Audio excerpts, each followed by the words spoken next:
in a totally unfettered free market and have all kinds of terrible ideas, which the man who defeated Cantor seems to. This kind of relationship between Wall Street and Washington is offensive to everyone across the political spectrum.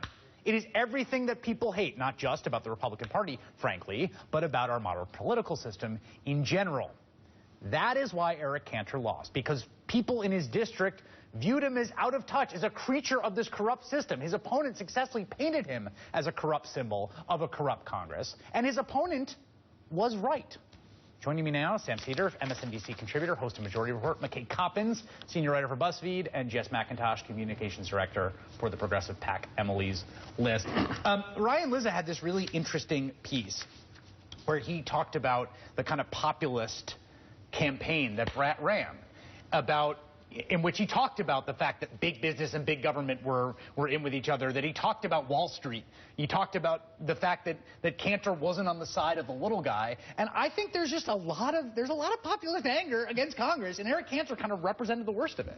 Yeah, and I spoke to a couple of local reporters from that district today, and they both had stories along the lines of Cantor, when he would rarely visit the district, would come in with an SUV and a bunch of bodyguards and literally shove people out of the way. And so I think that expanded upon that narrative. I think that's why that narrative stuck to a guy like Cantor, because he seems to have been sort of personally the epitome of That's that right. attitude. And there's something concrete about it and also ideological, right? The ideological part is about, big business and big government and the bailout, which Cantor, of course, voted for.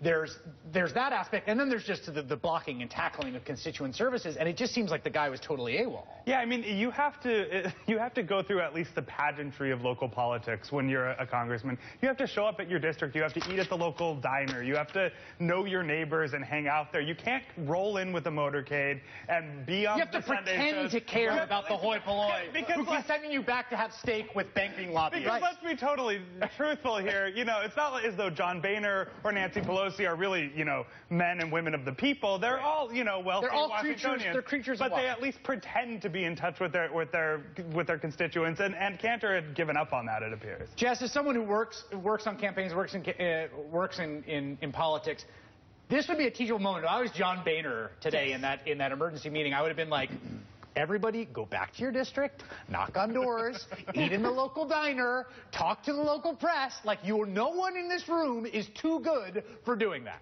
No, I mean, candidates are supplicants. You are asking people to put their trust in you and to give you their vote. You have to actually ask them to do that nicely. I think the part of all of this, in all of the incredibly valid and substantive reasons why he lost last night that have been discussed today, he's just hilariously unpleasant. I mean, his constituents didn't like him, the press didn't like him, his colleagues didn't really like him, the people that he reported to certainly didn't like him. I mean, there was just something about this guy that he was not willing to ingratiate himself to anybody. So we shouldn't quite be surprised that folks were ready to look elsewhere. It's funny. I don't know Eric Cantor personally, so I can't render an independent judgment about his unlikability. But it is true that kind of unlikable, prickly people seem to do better in politics often than one would suspect. Like the Mitch McConnell factor, then. What's that? We'll call it the Mitch McConnell factor. Exactly right. I mean, he might have the same problem this year. He's not really particularly ingratiated himself to anybody, if I'm Kentucky or otherwise. The person I would most be worried from last night's defeat is Mitch McConnell. Because if you're going to run a campaign against anyone that you could tee up to occupy the same slot as Cantor, it's McConnell. Right, and I think there was a confluence of events here. You remember, it's not a huge. I mean, we're not even talking a full state. I mean, this is a small town and a small district. Right. And it's got part of Richmond. And it's got part of Richmond, and there's an awareness of the family, and there is this sort of air of aristocracy that he was I think, projecting on some level. And just to reinforce the point, on that same list with the steakhouses is over 200 flights.